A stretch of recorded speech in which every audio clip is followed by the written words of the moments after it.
Quem foram as mulheres conquistadoras nas Américas? Desde o financiamento de expedições no Novo Mundo, até a fundação de hospitais e escolas, essas mulheres foram incrivelmente influentes. As mulheres espanholas desempenharam um papel relevante, porém menos conhecido, na colonização das Américas. Tudo começou com a rainha Isabel I de Castela, a primeira rainha da Espanha, que financiou a expedição de Cristóvão Colombo, em 1492, que finalmente levou à descoberta das Américas. Um fluxo de mulheres espanholas, eventualmente chegando aos milhares, deixou suas casas na Europa e embarcou em viagens transatlânticas para o Novo Mundo. Essas mulheres passaram por dificuldades no mar e perigos na chegada, assim como seus colegas homens, e ainda assim seus nomes foram frequentemente ignorados por oficiais reais e cronistas. Elas se juntaram a expedicionários homens na limpeza de selvas, cruzando cadeias de montanhas e desertos, e navegando em rios caudalosos. As mulheres ajudaram a construir cidades, se envolveram em assuntos políticos e fundaram hospitais e escolas. Algumas também lutaram contra os povos indígenas. Elas eram mães tanto dos crioulos, as pessoas de ascendência europeia, nascidas nas colônias espanholas, quanto, junto com muitas mulheres indígenas, mães dos mestiços, as pessoas de ascendência espanhola e indígena.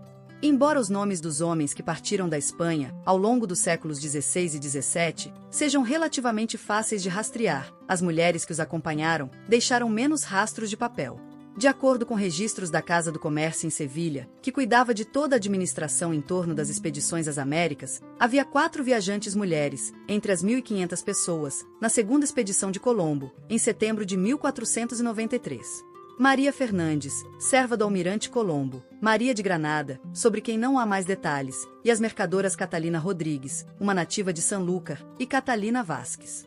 Na terceira viagem de Colombo, que partiu de Sanlúcar de Barrameda, no sul da Espanha, em maio de 1498, 30 mulheres foram listadas. Algumas eram esposas de expedicionários homens, como Catalina de Sevilha, que apareceu registrada com seu marido, Pedro de Salamanca. Mas os funcionários da Casa do Comércio também concederam autorizações de embarque a personagens atípicas, como uma prostituta, Grácia de Segóvia, e 2 viajantes ciganas, Catalina e Maria do Egito. É surpreendente que as mulheres ciganas estivessem entre as primeiras da Espanha para as Américas, dado que os ciganos eram perseguidos na Espanha do século XVI. Catalina e Maria eram criminosas condenadas. Em troca de sentenças comutadas, elas se inscreveram para serem lavadeiras a bordo, e para completar 10 anos de serviço não remunerado nas Américas. Esta foi uma exceção aos regulamentos espanhóis, uma vez que a coroa tinha um interesse especial em que os territórios recém-descobertos fossem povoados por boas pessoas. Eles queriam que as tradições espanholas governassem a vida nas Américas. As autoridades também estavam interessadas em que mulheres solteiras se juntassem às expedições, na esperança de que elas acabassem se casando com os homens espanhóis solteiros, que estavam partindo para fazer uma vida no Novo Mundo. Um exemplo disso foi a expedição organizada para trazer mulheres espanholas solteiras e famílias espanholas para a cidade recém-fundada de Assunção, no Paraguai. O afluxo de homens solteiros da Espanha levou a uma situação em que um jesuíta da época disse: um homem espanhol vive com até 10 mulheres guaranis. Em abril de 1550, uma expedição incluindo 60 mulheres partiu de Sanlúcar de Barrameda. Foi comandada por Mencia Calderón de Sanabria, uma nobre de Badajoz, no sudoeste da Espanha. Seu falecido marido, Juan Sanabria, foi nomeado adelantado, ou governador, do Rio da Prata, e assinou um acordo com a coroa espanhola para organizar e liderar a expedição à Assunção. Mas ele morreu antes de poder realizá-la, e o título de adelantado passou para seu filho adolescente, de um casamento anterior. O plano era que a expedição carregasse em 6 navios, 80 homens casados com suas esposas e filhos, 20 donzelas casáveis, e mais 250 pessoas solteiras, homens e mulheres de qualquer idade. Embora a família Sanabria Calderón tenha tomado dinheiro emprestado oferecendo a fazenda que possuíam, eles não conseguiram dinheiro suficiente para atender a todas essas demandas contratuais. Mas, apesar dos contratempos, 3 navios com 300 pessoas a bordo arparam com a missão de trazer alguma ordem à cidade de Assunção. Muitos homens espanhóis solteiros nas Américas começaram relacionamentos e famílias com mulheres indígenas, uma prática desaprovada pelas autoridades espanholas. Na década de 1520, uma nova lei buscava forçar os homens casados que fossem para a América a se reunirem com suas esposas espanholas após um período determinado, seja retornando à Espanha ou trazendo suas esposas através do Atlântico. Homens casados poderiam ser separados de suas esposas por não mais do que 2 anos, ou 3 se fossem comerciantes. Se eles não renovassem a permissão antes do prazo, as autoridades espanholas na América poderiam devolvê-los aos seus deveres conjugais na Espanha. Na distribuição de terras colonizadas, os melhores lotes eram concedidos a homens casados, mas se suas esposas não viessem para as Américas para se juntar a eles, eles perdiam a terra. Diego de Avendano, um estudioso jesuíta do século XVII, no Peru, escreveu que as autoridades do vice-reinado deveriam forçar os maridos a convocar suas esposas para a América. Essas separações prolongadas são um crime contra os direitos naturais das esposas. A viagem foi cheia de incidentes e caos. Uma tempestade dispersou os 3 navios, e então, no Golfo da Guiné, um corsário abordou o patache leve em que as mulheres viajavam, e atacou muitas delas. Elas sofreram fome na ilha de Santa Catarina, na costa do Brasil, e foram presas no Forte Português de Santos, perto da atual cidade de São Paulo. Elas lutaram contra os canibais Tamoio, e enfrentaram 5 anos de doença e desespero, perdendo muitos de seu grupo, antes de chegarem ao seu destino. Os 22 homens e 21 mulheres, que finalmente chegaram a Assunção, em maio de 1556, estavam viajando há 6 anos e 1 mês, e nesse período, percorreram mais de 10.500 milhas por mar e terra. Um número significativo de mulheres participou das viagens espanholas de descoberta, embora as crônicas tendam a ignorar seu papel. Não é amplamente conhecido que quando Francisco de Orellana navegou até o Amazonas, ele estava acompanhado por sua esposa, Ana de Ayala, e um grande grupo de mulheres nascidas em Trujillo, oeste da Espanha. A expedição de Orellana contava com cerca de 400 pessoas quando partiram de Sanlúcar, em 11 de maio de 1545. Mas a viagem se transformou em desastre, pois os suprimentos acabaram. Muitas pessoas desertaram dos navios nas Ilhas Canárias e Cabo Verde, e alguns navios naufragaram. Em dezembro, os sobreviventes chegaram à ilha de Marajó, na costa brasileira, no delta do Amazonas, prontos para entrar na foz do Amazonas e explorar o rio até a região da fronteira com o Peru. Por 11 meses, os membros da expedição navegaram cerca de 550 milhas, ao longo de afluentes e canais sem saída, em uma odisseia agonizante de doenças, fome e conflito armado com a população local. Muitos morreram por causa desses incidentes. Quando retornaram à foz do rio e entraram em uma aldeia em busca de comida, Orellana foi baleado e morto por um local. A flecha que o matou perfurou seu coração. Em novembro de 1546, Ana de Ayala e 43 homens, os únicos sobreviventes da expedição, construíram um barco e seguiram para a Ilha Margarita, na atual Venezuela. Embora tenha sobrevivido ao marido, Ana de Ayala recebeu pouca menção nos registros da expedição. As mulheres que vieram para a América como colonizadoras sofreram as mesmas dificuldades que seus companheiros homens, e muitas vezes lutaram ao lado deles, contra os povos indígenas que encontraram. Em 1536, uma expedição sob o comando de Pedro de Mendoza chegou ao estuário do Rio da Prata, na costa sudeste da América do Sul, e estabeleceu o Forte de Espírito Santo. Este núcleo se transformaria na cidade de Buenos Aires. Alguns dos que estavam na expedição de Mendoza estavam viajando como unidades familiares, mas também havia viúvas e mulheres solteiras, coabitando com expedicionários homens. Maria Dávila, companheira de Mendoza, era uma delas, assim como Elvira Pineda, serva amorosa do capitão Osório. Outras mulheres, como Isabel de Guevara, se destacaram por sua coragem e paciência, quando cerca de 23.000 pessoas querandi sitiaram o Forte de Espírito Santo e o Porto de Buenos Aires, em junho de 1536. Durante o cerco do Forte de Buenos Aires pelo povo querandi, em 1536, uma mulher de Granada, na Espanha, chamada Catalina Vadillo, e apelidada de La Maldonada, fugiu para evitar a fome e seus compatriotas enlouquecidos. De acordo com uma história, com mais do que um toque de lenda, La Maldonada viveu em uma caverna por 3 meses com uma puma fêmea, que ela ajudou a dar à luz seus filhotes. Uma manhã, quando La Maldonada estava se banhando no rio perto da caverna, ela foi sequestrada por alguns querandi, que a levaram para sua aldeia, e um deles a tomou como esposa. Um ano depois, alguns soldados espanhóis a viram na aldeia, e a levaram de volta para o forte. Eles decidiram puni-la por ter escapado, amarrando-a numa árvore, para que as feras a devorassem. O cronista Rui Dias de Guzmán, em sua obra, comumente conhecida como La Argentina, de 1612, explica que o puma veio em seu auxílio, e por 3 dias e 3 noites defendeu a mulher de outros predadores. No 4º dia, os soldados foram ao local, esperando encontrar os restos mortais de La Maldonada, mas a encontraram viva, e o puma e seus 2 filhotes cochilando a seus pés. La Maldonada retornou ao forte como uma heroína. Muitos dos sitiados morreram de desenteria e falta de comida e água potável. No meio do inverno do hemisfério sul, quando a situação se tornou desesperadora, os espanhóis começaram a comer seus cavalos. Quando não havia mais nenhum rato, cobra ou folha de grama para comer, eles roíam cintos e sapatos de couro. O poeta franciscano Luís de Miranda escreveu em detalhes gráficos sobre os horrores da fome em seu poema elegíaco, sobre a fundação de Buenos Aires. O esterco e as fezes que alguns não conseguiam digerir, muitas outras pessoas tristes comeram, e eles também comiam carne humana. As próprias vísceras de um irmão. Alguns sobreviventes finalmente conseguiram fugir do cerco de navio e seguir rio acima. Com muitos homens doentes ou feridos, as mulheres se juntaram para dirigir o navio e lutar contra os ataques da população local. Elas escolheram um lugar para se estabelecer, e lá fundaram a cidade de Nuestra Senhora Santa Maria de la Asunción, agora conhecida simplesmente como Assunção, que se tornou a capital do Paraguai. É assim que Isabel de Guevara descreve os primeiros dias em Assunção, em uma carta que ela enviou da cidade para a princesa governadora Joana da Áustria, em 1556, 20 anos depois. As mulheres tiveram que trabalhar, fazendo clareiras com as próprias mãos, arranhando e raspando, semeando e coletando suprimentos, sem a ajuda de ninguém. Ela continua, reclamando que não recebeu do governador de Assunção as parcelas que ela considerava devidas, como uma das primeiras mulheres espanholas a chegar ao Rio de la Plata. A guerra fazia parte da vida dos homens e mulheres espanhóis, que buscavam colonizar o Novo Mundo.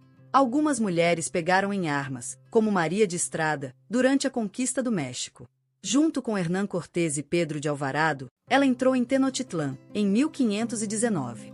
Após a Batalha de Otumba, o cronista franciscano Fray Juan de Torquemada escreveu que Estrada, armada com espada e escudo, fez feitos maravilhosos, e foi contra o inimigo com tanta coragem e espírito, como se fosse um dos homens mais corajosos do mundo.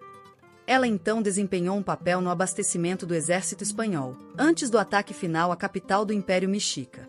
Em 1541, a Guerra Mistón eclodiu no reino de Nueva Galícia, no oeste do México. Quando o povo local Xiximec sitiou a capital Guadalajara, uma de suas habitantes, Beatriz Hernandes, agiu com determinação. Conforme relatado pelo historiador jesuíta Mariano Cuevas, ela se dirigiu a todas as mulheres aterrorizadas que choravam na igreja, dizendo: agora não é hora de desmaiar, antes de levá-las para uma casa segura e trancá-las lá dentro. Hernandes então vestiu uma armadura leve e pegou uma lança curta. Durante a batalha, ela protegeu a entrada do prédio e as mulheres e crianças abrigadas lá dentro. A Carta de Fundação de Guadalajara contém os nomes dos 63 colonizadores que sobreviveram à batalha contra o Xiximec. Entre eles está Beatriz Hernandes. Outra mulher corajosa, Dona Mencia de los Nidos, manteve-se firme na defesa da cidade de Concepción, no sul do Chile. E quando, em 1554, o governador Francisco de Villagrá ordenou a evacuação da praça principal por causa da ameaça dos araucanos, ela se recusou a se retirar. O soldado e poeta Alonso de Ercilla relembra o que aconteceu em La Araucana. Ela ouviu um grande alvoroço e foi galvanizada. Pegando uma espada e um escudo, ela foi atrás de seus vizinhos o melhor que pôde. Voltem! Eu me ofereço aqui, para ser a primeira a me jogar nos ferros do inimigo. Apesar da sua coragem, os espanhóis sobreviventes tiveram que se refugiar em Santiago do Chile. Mas a mais conhecida mulher-soldado da conquista espanhola da América é, sem dúvida, Catalina de Erauso, também conhecida como Monja Alferes, a tenente freira. Quando adolescente, ela escapou de um convento em San Sebastián, se fez passar por um menino e serviu como pajem para várias figuras ilustres. Em 1603, aos 18 anos, ela embarcou em um navio em Sanlúcar e partiu para o Novo Mundo. Uma vez em Lima, ela mudou seu nome para Alonso Dias. Em 1606, ela se alistou para lutar contra os araucanos, hoje Mapuche, que estavam se aproximando da cidade de Concepción e do Forte Valdívia, no Chile. Em uma das muitas batalhas durante a guerra, os araucanos mataram o capitão e o tenente da companhia de Erauso. Erauso e 2 soldados pularam em seus cavalos e perseguiram o grupo de indígenas, que havia tomado a bandeira espanhola. Com seus 2 companheiros feridos, Erauso continuou a perseguição. Ela escreveu em sua autobiografia: eu, com um golpe forte na perna, matei o chefe que carregava a bandeira e atirei dele, e continuei com meu cavalo, atropelando, matando e ferindo incontáveis, mas gravemente ferida e atravessada por 3 flechas e uma lança no ombro esquerdo. Caí do meu cavalo.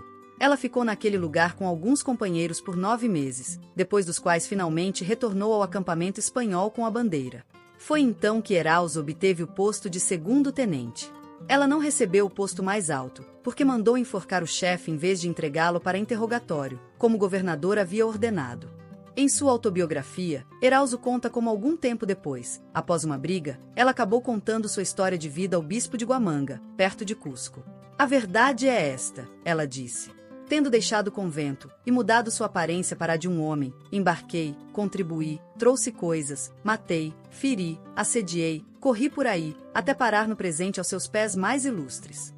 Depois de 2 anos e meio em um convento em Lima, com o propósito de expurgar seus crimes, as autoridades permitiram que Erauso retornasse à Espanha, já que ela claramente não tinha interesse na vida religiosa. Vestida como um homem, ela chegou a Cádiz, em 1º de novembro de 1624, e foi recebida por multidões animadas.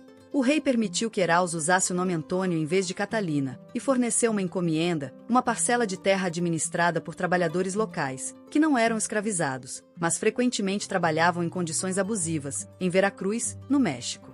Antônio de Erauso morreu aos 65 anos, em Cuitlastla, perto de sua encomienda. O poder de comando não era proibido às mulheres espanholas, que chegavam à América. Na ausência de seus maridos, ou após a morte deles, muitas mulheres o sucediam em certas posições. Esse foi o caso de Isabel Barreto, conhecida como Adelantada, uma governadora feminina dos Mares do Sul. Com seu dote, que somava 40.000 ducados, Barreto ajudou seu marido, o capitão e governador Álvaro de Mendana, a financiar e fretar 4 navios, que partiram de Piura, no Peru, em junho de 1595. A expedição, composta por 280 homens e 98 mulheres e crianças, partiu para as Ilhas Salomão, no meio do Pacífico Sul. A viagem de Isabel Barreto, de 1595 a 1596, para o outro lado do Pacífico, é uma história de coragem imprudente contra um pano de fundo de violência e pilhagem. Barreto assumiu o comando quando seu marido, Álvaro de Mendana, morreu em setembro de 1595, a leste das Ilhas Salomão, que era o objetivo da expedição. Poucos anos antes, em sua primeira expedição, Mendana foi o primeiro europeu a avistar as Ilhas Salomão, nomeadas em homenagem ao rei Salomão da Bíblia, que cobiçava a riqueza do porto de Ofir. Após a morte de seu marido, Barreto não chegou às ilhas, mas comandou habilmente a tripulação faminta, amotinada e doente, para as Filipinas. Apesar de seu status de heroína por esse feito, essas expedições tinham um lado obscuro. Em suas viagens pelo Pacífico, a violência desencadeada pelos expedicionários espanhóis e as doenças que eles espalharam mataram um grande número de ilhéus do Mar do Sul. Os historiadores também notaram que as autoridades espanholas incentivaram a realização dessas viagens de caça ao tesouro no Pacífico, em parte como meio de livrar suas colônias americanas de homens violentos e perturbadores. Durante a expedição, Mendana ficou gravemente doente. De acordo com a crônica do piloto de navio Fernandes de Quirós, Mendana, em seu testamento, nomeou sua esposa como sua herdeira universal, governadora das terras descobertas, e daquelas ainda por serem descobertas. Quando Mendana morreu, Barreto assumiu a liderança da expedição, ordenando que explorassem os arquipélagos próximos, em busca de ouro e pérolas. Os 4 navios navegaram por vários meses até chegarem às Filipinas, onde Barreto foi recebida como a rainha de Sabá das Ilhas Salomão. Barreto se estabeleceu nas Filipinas, casando-se com o sobrinho do governador de Manila. Em agosto de 1597, o casal partiu para Acapulco. Após uma curta estadia no México, eles se estabeleceram em Castrovirreyna, Peru, onde Barreto morreu em setembro de 1612. A legislação que regulava a imigração de mulheres espanholas era rigorosa, visando proteger sua reputação e salvaguardar a unidade familiar. A permissão para viajar geralmente não era concedida a mulheres solteiras, a menos que elas embarcassem como servas ou fossem se encontrar com a família. Mas a imigração para o Novo Mundo era uma questão diferente, pois geralmente se pensava que ter mais mulheres espanholas teria um impacto positivo nas novas colônias e aumentaria a população. Sejam ricas ou pobres, da nobreza ou de origem camponesa, as mulheres espanholas que viajaram para a América tendiam a desfrutar de mais autonomia e liberdade do que as mulheres que permaneceram na Europa. Muitas construíram vidas profissionais como empresárias, enfermeiras, parteiras, professoras e escritoras. Algumas assumiram papéis tradicionalmente masculinos, como capitãs de expedição, soldados, comissários coloniais, governadoras e até vice-reis, moldando assim seus próprios futuros e o novo mundo. Reconhecida hoje como a maior escritora hispano-americana do século XVII, Sor Juana Inés de la Cruz era chamada de Joana de Azuaje e Ramírez de Santillana, antes de se tornar freira. Suas origens familiares ilustram o movimento populacional entre a Espanha e as Américas. Seus avós maternos, Pedro Ramírez de Santillana e Beatriz Rendón, vieram de Sanlúcar de Barrameda, no sul da Espanha. Eles tiveram 11 filhos, incluindo Isabel Ramírez de Santillana, mãe de Sor Juana. Eles se estabeleceram primeiro em Huichapan, cerca de 90 milhas ao norte da cidade do México, e depois em San Miguel Nepantla, perto da capital do vice-reinado. Lá, eles possuíam uma fazenda dedicada ao milho, trigo e gado, que era cuidada por trabalhadores negros e mestiços escravizados. Investigações recentes mostraram que Pedro de Azuaje Vargas, o pai da poetisa, era oriundo das Ilhas Canárias, embora também tivesse ascendência basca. A família Azuaje possuía usinas de açúcar nas Ilhas Canárias e logo estava negociando com a América. Na década de 1640, Pedro de Azuaje e Isabel Ramírez estabeleceram uma união informal da qual nasceram 4 filhas, incluindo Sor Juana. Ela foi criada pelos avós e em instituições religiosas, no México. Para perseguir seu desejo de aprendizado contínuo, em 1669, aos 21 anos, ela entrou para um convento carmelita, mudando-se mais tarde para um mosteiro mais relaxado. Em 1691, em uma carta a outra freira, ela escreveu que, apesar das muitas desvantagens da vida religiosa, com base em sua negação total do casamento, era menos exagerada e a mais decente que eu poderia escolher. Sor Juana se tornou uma estudiosa, arquivista e compositora, e acumularia uma das maiores bibliotecas particulares do Novo Mundo. Ela dominou a poesia, criando obras que definiriam a cultura colonial no México do século XVII. Suas obras foram publicadas na Espanha, e algumas foram controversas. Infelizmente, a pressão dos superiores religiosos a forçou a parar de escrever.